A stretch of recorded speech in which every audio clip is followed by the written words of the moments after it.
Angry Guy here, and today we're discussing why Western society has now become the mouse utopia. What is the mouse utopia?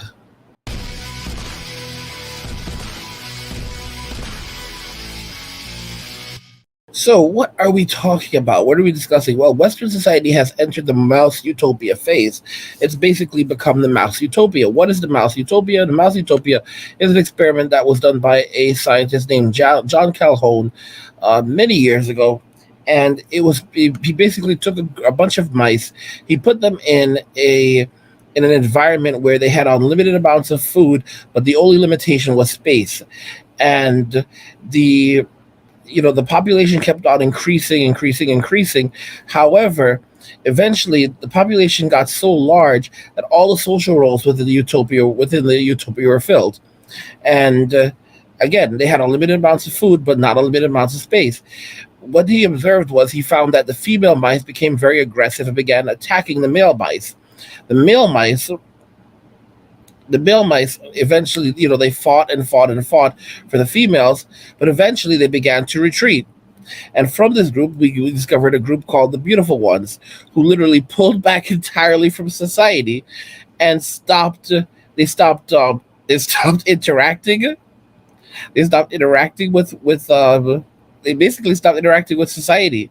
They didn't try to court females. They didn't really try to do anything. They basically sat around and they would eat, sleep, poop, and take care of their coats.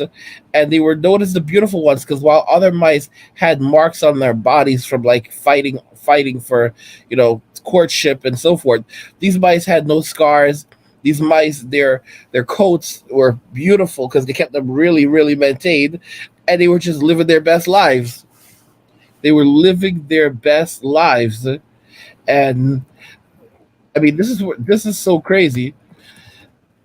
Right now, millions of men are not working, and people are saying, "Well, what's going on? Where are all of these men?"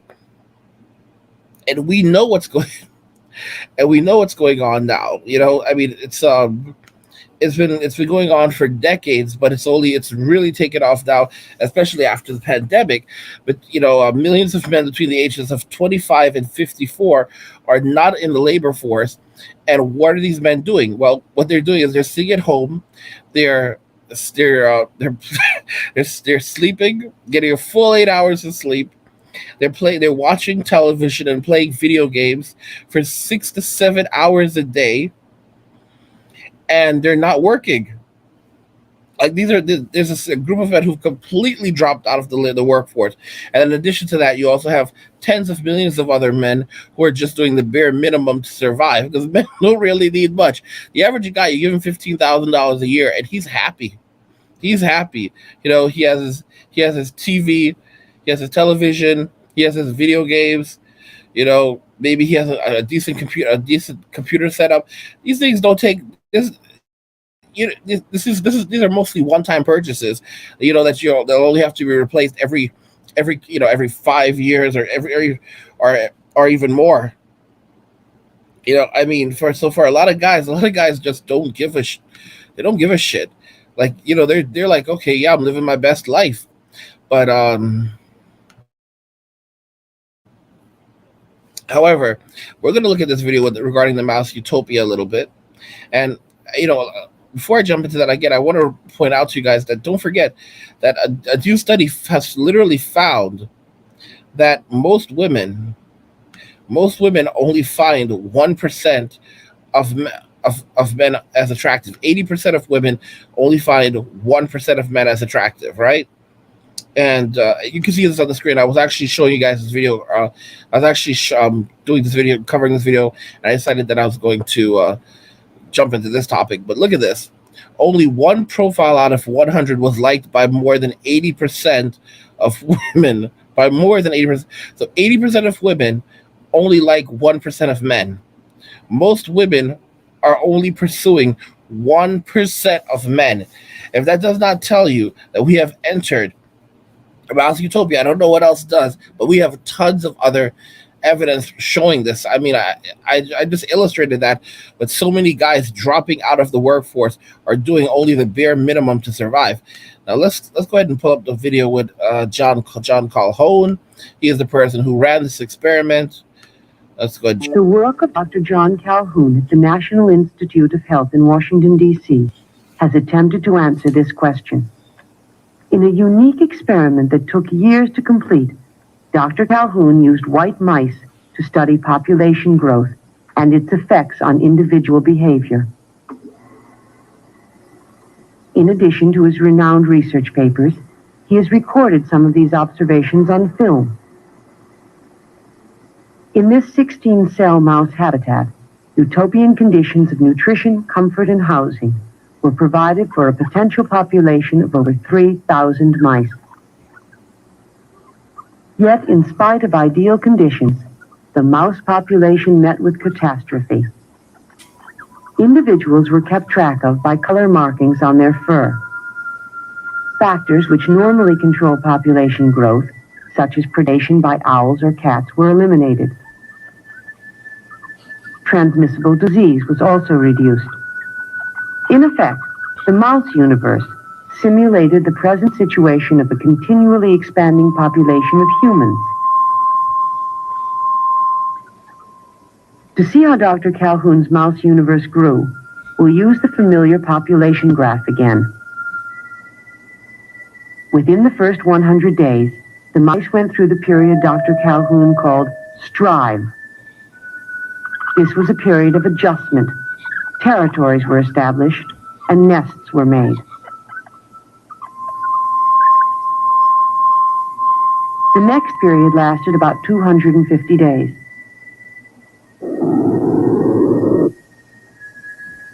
The population of the mice doubled every 60 days. This was called the exploit period. The use of resources became unequal. Although each living unit was identical in structure and opportunities, more food and water was consumed in some areas. As the population increased, most mice associated eating and drinking with the presence of others, and crowding developed in certain units. What was really happening is that the women, the female mice, and this is what I suspect, were beginning to take up more resources. The third period, consisting of 300 days, found the population of mice leveling off. This was called the equilibrium period. Dr. Calhoun noticed that the newer generations of young were inhibited, since most space was already socially defined. At this time, some unusual behavior became noticeable. Violence became prevalent. Oh. Excess males strived for acceptance, were rejected, and withdrew. So violence broke out as all the social roles became filled, and the males eventually felt rejected, and they withdrew from society. Huddling together, they would exhibit brief flurries of violence among themselves.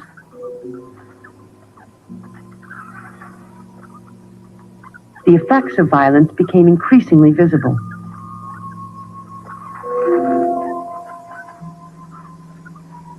Certain individuals became targets of repeated attack. These individuals would have badly chewed and scarred tails. Wow. Other young mice growing into adulthood exhibited an even different type of behavior. This one. Dr. Calhoun called these individuals the beautiful ones. The beautiful ones. Listen to these check out these motherfuckers. Their time was devoted solely to grooming, eating, and sleeping. Their time was devoted solely to eating, sleeping, and grooming. Now, what does this sound like? This literally sounds like the 7 million men who are done working, who have punched out, okay, who have said, yeah, we're done with society, we're done with all of the bullshit, we're not doing it anymore, okay? There are 7 million men who have permanently punched out. They're not working at all. They have no jobs. They have made the complete decision to stop working entirely.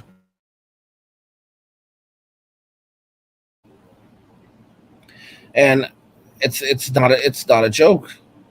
It is absolutely not a joke. It's very serious. It's very serious shit. It's very serious shit. And I'm gonna jump back to the video, but I'm gonna let you see this. Most chilling metric of all, bike rewards that 7 million men are done looking for work and have punched out. Why that's a serious problem. These are not men that are working Uber. These are not men that are like hustling on the side. These men have completely clocked out. Even more men are just doing the bare minimum. Tens of millions of men are now just doing the bare minimum. But there are 7 million men who have come between the ages of 25 and 54 who have figured out how to completely clock out of society and do no work. They have made their decision that they will never work another day ever again. Okay? And they are refusing to work. They are playing video games. They're spending 6 to 7 hours on average playing video games. They're sleeping, they're eating, and pooping, and that's it. They're not dating and they're not having sex. Okay? In fact, if we'll even take this a step further. So basically, a study actually found that a significant portion of young men were not having sex recently. I'm gonna see if I can get that article actually pulled up for you, because I would love for you to check it out. And it's actually, and so of course, society is trying to say that the reason is because young men are failures. Young men are young men are just don't know how to communicate effectively with women anymore, because of course it cannot be the women, or they're saying that the women have higher standards now and these men are just not capable. They're refusing to meet the standards of women, which is absolute insanity. So let's go ahead and look at this right here. Come on, I agree to your shitty policy. But this is just a title. The real reason young straight men aren't having sex. And of course, they're going to talk a bunch of bullshit here. And this was, of course, text by Madeline Taylor. So, of course, it's going to be a woman lecturing on why men aren't getting laid. But in 2019, the Washington Post shared a graph highlighting that 28% of men under 30 hadn't had sex in the last year. A, a yeah, that's unbelievable. A precipitous rise of sexlessness among young men compared to previous decades. This graph was recently resurfaced on Twitter and has since been cited in countless conjectural tweets pointing to apps like Tinder or the increasing criminalization of sex work as the cause. And of course, women are going to attach to much of this theorizing is belief that these men aren't just celibate, but rather identify with the incel label and the misogyny and violence against women associated with it, and therefore are unworthy of compassion or insight. Wow, guys, women are so there's something else. It here it's here that much misunderstanding lies. These men can speak for themselves and may say there's not a singular problem holding them back from a physical intimacy, but instead, according to several straight celibate men ranging in age 21 to 31, it's an that's a hard word to pronounce, amalgamation of circumstances. Yes, the pressure of dating apps and the ambiguity of pornography are some ultra contemporary causes, but the social anxiety and insecurity underlying their abstinence are both representative of our current cultural moment and perennial. Duh, duh, duh. For many young straight men not having sex, the problem isn't necessarily access. Peter, age 31 from the UK, has had multiple opportunities to have intercourse. I've probably been in the position where it feels like sex is inevitably on the cards and self sabotage between 10 and 15 times, he says. On three of those occasions, penetrative sex was attempted but not pursued to completion. Prior to the COVID-19 lockdowns, he didn't struggle to be women, but never felt comfortable being himself. I think I'm very shy, and over the years, I managed to overcome that by putting a mask on in public. He says. He says, when trying to impress a girl, I'll either directly lie or insinuate that I'm quite experienced in bed, and then I feel scared that they will notice that I'm not when it actually comes to it. So it's self sabotage. The pandemic gave Peter a break from needing to wear this mask, but lockdown melt, but But lockdown meant that sex was largely off the cards. On top of this, he says he gained weight from drinking too much. He's now stopped drinking, but his confidence remains low. I need to feel absolutely beautiful to even think myself good enough to speak to a woman. I'm very mildly attractive. I'm very mildly attracted to. He says, yet his low self-esteem often stands in the way of this. This relationship with weight and self-esteem is frequently mentioned by other young men who aren't having sex that Huck spoke with, a common theme shared by the male demographic. Recent studies suggest that 40% of men are anxious about their weight, with up to 85% worried about their muscularity. Uh, well, here's the thing. I mean, guys, as I've shown you, women are not interested in most men. 80% of women are only interested in 1% of men today. Okay, and men realize that. Men absolutely realize it. They see the writing on the wall, and most women don't want them. And increasingly, more men are getting used to the idea of just not having sex, not having relationships. I mean, think about it. You learn to live without it. You learn to live without it, and you just start to chill out. Like your brain begins to rewire itself because it does not becomes it becomes less of a means of survival. You're like, well, I can survive this way. The only reason why we replicate is for survival. We survive so we can replicate, and we replicate so we can survive. But if men are saying, well, you know what, my best means of survival is not replicating and not putting myself through that nightmare, then why should why worry about it? Growing up, Mike, age 23, from the U.S., felt that being overweight and the insecurity stemming from it and preventing him from forming a relationship. 18, however, he lost 100 pounds and continued to feel the same about himself. He tried to overcome this by pursuing the unusual route of meeting people through dating apps without any success. So a year ago, he just gave up. I realized I wanted external validation when I didn't even have internal validation. That's one of the big problems with a lot of the incels. They're looking for external validation. They're not actually looking for a relationship. They're not looking for sex. They're looking for validation. So that became more important to focus on. He says, constantly trying to date was a reminder that I wasn't in a relationship.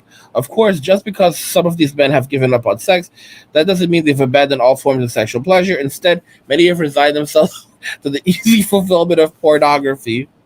Jacob 24 and from Poland says he was never good at talking to girls, noting a similar lack of confidence as Peter and Mike, coupled with what he perceives as a lack of bravery in approaching women. I got used to I got used to pleasing myself while watching porn. Instead, he says it felt easier and more safe. But the poor Jacob was viewing only further dampened his self-esteem. After watching porn, I got even less confident because all the guys there were much bigger than me, he says. I felt undeserving of girls, thinking that even if I could somehow um, t- end up in a sexual situation, I would disappoint my partner anyway. At first, this belief made him angry, not at women, he says, but at the situation he'd been given. But now, he says, he's at peace. He's at peace with just admiring the girls in porn and watching other men with them. Instead, he says, it feels right. Guys, cooking, cucking. This is cucking. Pornography is digital cucking. All right, it feels right. Men are dropping out of society. Milo Yiannopoulos talked about this years ago, the sexiness. He talked about this like 7 years ago. People did not listen. And this is what's happening now. And now men are walking away from society. They're walking away from Western society and Western women. And they're either leaving the country or doing as little as possible to survive. And in some cases, nothing at all.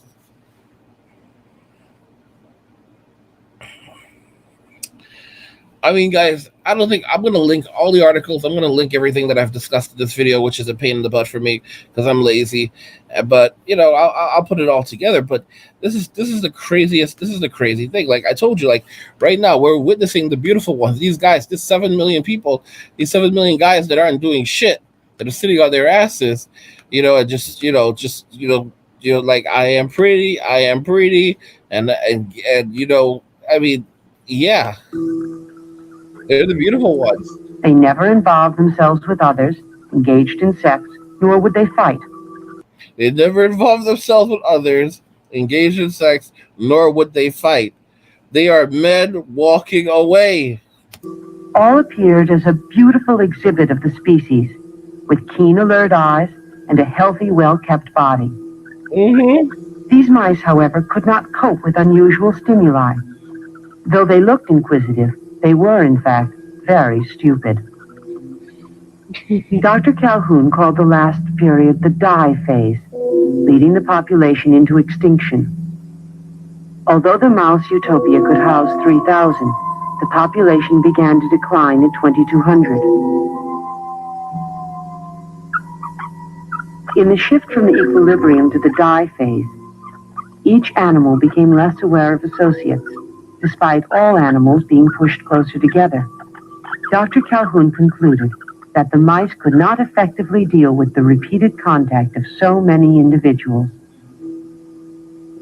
The evidence of violence increased to the point where it's kind of like dating apps are destroying us, which is very interesting. If you look at what's happening with female behavior, women are so bombarded with sims through Instagram, Tinder, and all these applications that they could no longer pair bond.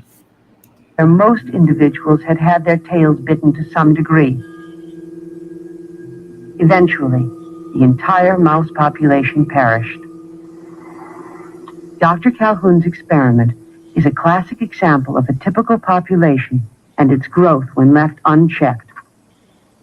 Research in this area continues under his supervision. Currently, Dr. James Hill has taken the basics of the Calhoun experiment to study social behavior even more closely. In his experiment, rats are used instead of mice. Healthy individuals are selected to start the population. The rats are anesthetized so that Dr. Hill can perform a minor operation necessary to the success of his experiment. A small electromagnetic encapsulated device is implanted into every rat. This small unit enables sensing devices to keep track of the movement and position of each individual in the population. After surgery, the rats are introduced to their new multi-leveled home, all at the same time.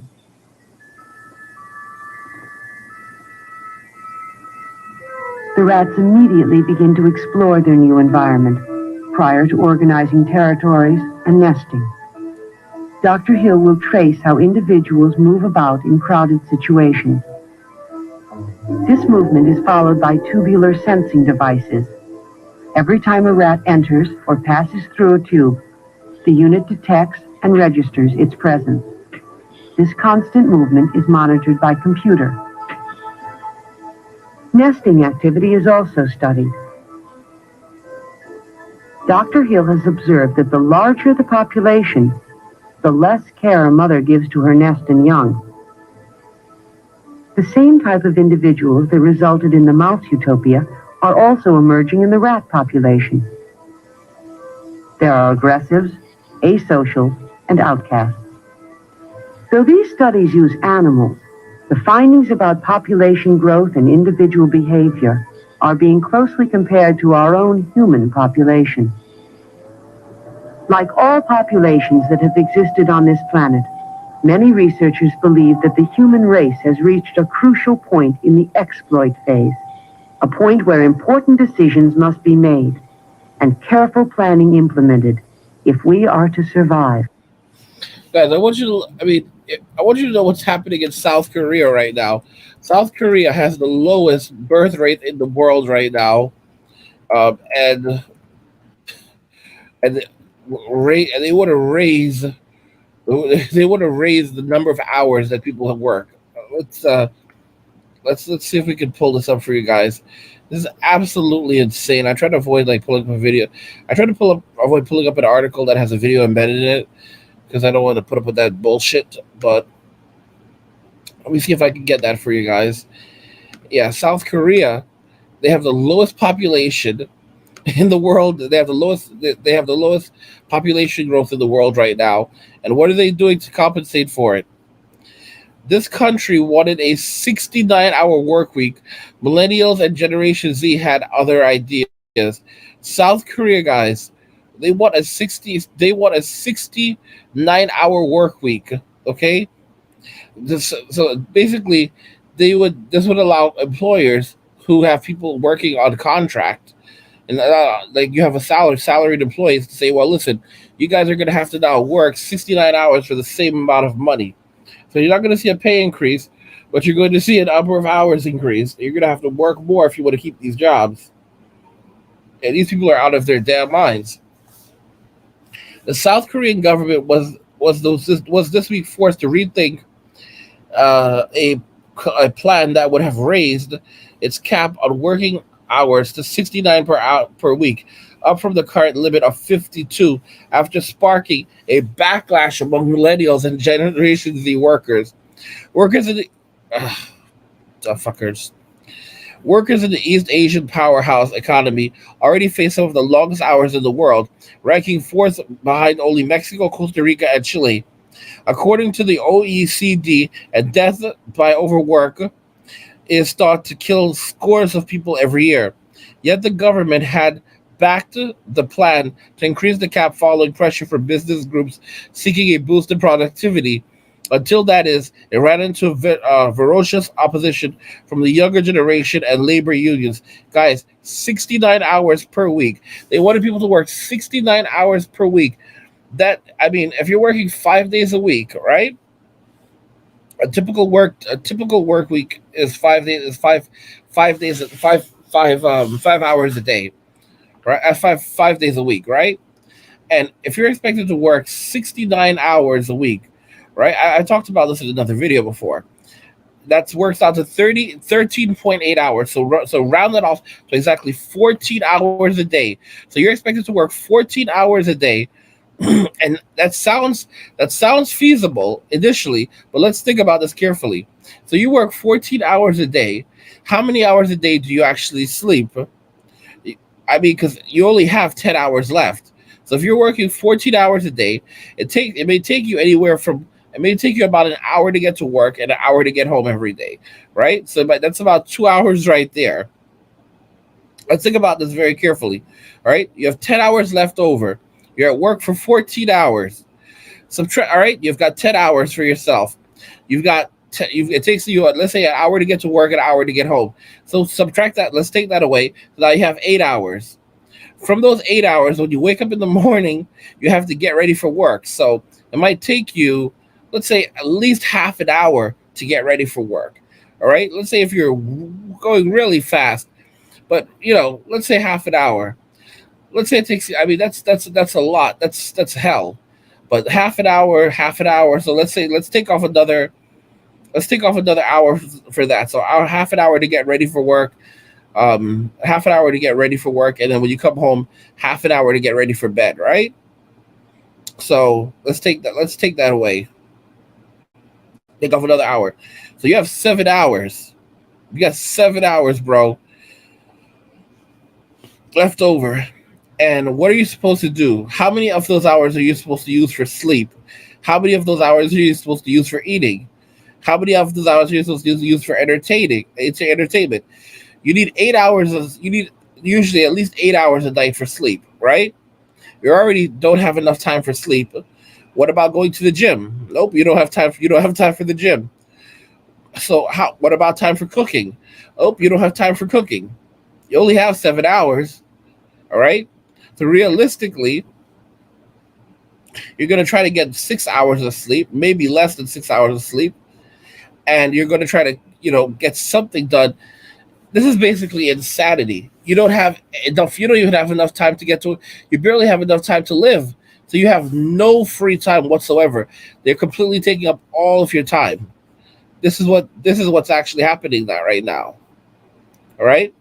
Raising the cap has been seen as a way of addressing the looming labor shortage the country faces due to the dwindling fertility rate, which is the world's lowest at its aging population.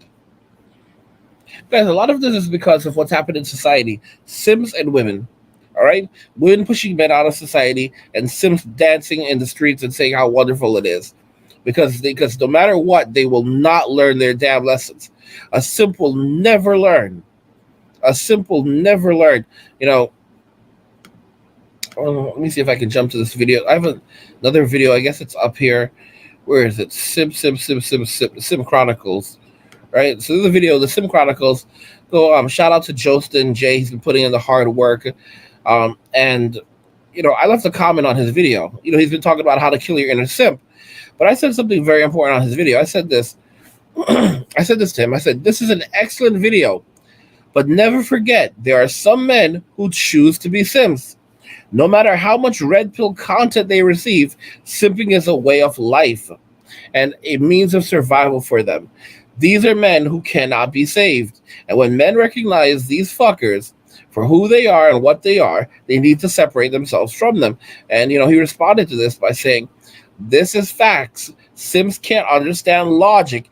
It's a way of life for them. So guys, Sims cannot understand logic. I want you to understand, like a real Sims, the ones like we've all been Sims at some point in our lives, but there are some real Sims in this world, and they cannot comprehend shit. It doesn't matter what you tell these motherfuckers. All right, they will never change. King Kong says accurate statement. They act like they know how the game is sad to watch. These motherfuckers you cannot do anything for them. They will pull you down into their shit with them. All right. You've got to stay away from these motherfuckers.